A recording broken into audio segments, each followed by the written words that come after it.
지도라는 것은 지구 표면의 상태를 일정한 비율로 줄여 이를 약속된 기호로 평면에 나타낸 그림인데, 전 세계 나라별 국경선을 표시한 것이 화면과 같이 우리가 익히 보아온 세계 지도입니다.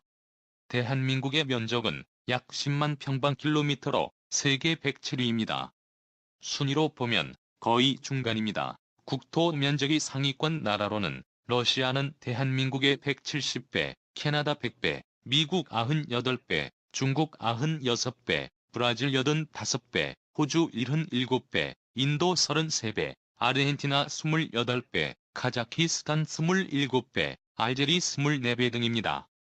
참고로 남국은 한국의 140배, 그린란드는 22배나 됩니다. 우리나라 인구는 약 5,180만으로 세계 27위이고 인구 밀도는 평방킬로미터당 516명으로 세계 26위입니다.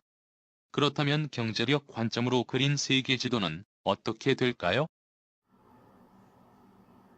이 화면은 2017년 기준의 세계 경제력 순위, 즉 GDP 순위를 보여주고 있는데, 우리나라는 11위로 러시아보다 순위가 한 단계 위이군요. GDP는 그로스 도메스틱 프로덕트의 약자로 국내 총생산이란 뜻입니다.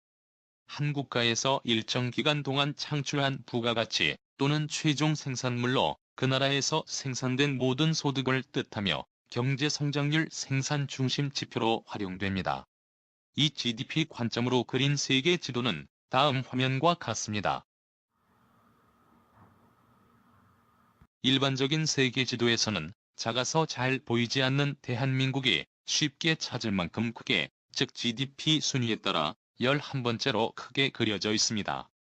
브라질, 캐나다와 거의 비슷한 크기이네요. 반면 북한은 찾을 수 없을 만큼 조그맣게 그려져 있어 안타깝군요. 1인당 국민소득은 짙은 청색일수록 높은데 노르웨이, 룩셈부르크, 스위스, 아일랜드, 미국 등이 높은 것을 알 수 있고, 그 다음으로는 독일, 일본, 호주 등이며 우리나라는 대만보다는 높고 스웨덴, 핀란드, 영국, 프랑스, 이탈리아보다는 낮고 스페인과는 비슷한 것으로 표시되어 있군요. 일반적인 세계 지도상에서 한국의 크기를 키우는 것은 거의 불가능하겠지만, 이 경제 지도상의 영역을 더 넓힐 수 있도록 경제 발전이 계속되었으면 합니다.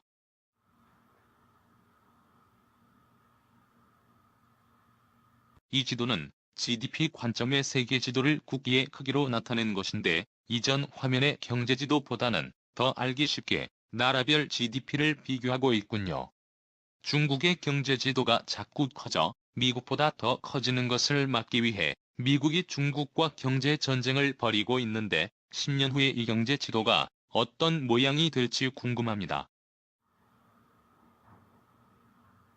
이 미국 지도는 50개 각주의 경제력이 어느 나라와 비슷한지를 보여주고 있는데, 한국은 인구가 약 2천만 명인 뉴욕주 뉴욕시 포함과 비슷한 것으로 표시되어 있군요. 인구 6,600만의 영국은 인구 4천만의 캘리포니아주와 비슷하고, 인구 3,700만의 캐나다는 인구 2,800만의 텍사스주와 인구 1억 3천만의 멕시코는 인구 1,600만의 플로리다주와 인구 2,350만의 대만은 인구 900만의 뉴저지주와 각각 비슷한 것으로 표시되어 있습니다. 이 지도에 국기로 표시된 50개국의 경제력을 합쳐야 미국의 경제력과 비슷하게 된다는 의미이므로 실로 미국의 경제력이 대단합니다. 이처럼 숫자상으로 미국의 경제력은 엄청나지만 미국의 국가 부채는 2017년 미국의 1년 GDP인 18조 6천억 달러보다 높은 20조 달러가 넘으며 1초당 2만 달러씩, 즉 1년에 6,300억 달러씩 증가하고 있다고 하니 빚더미 위의 나라라고 해야 할 것입니다.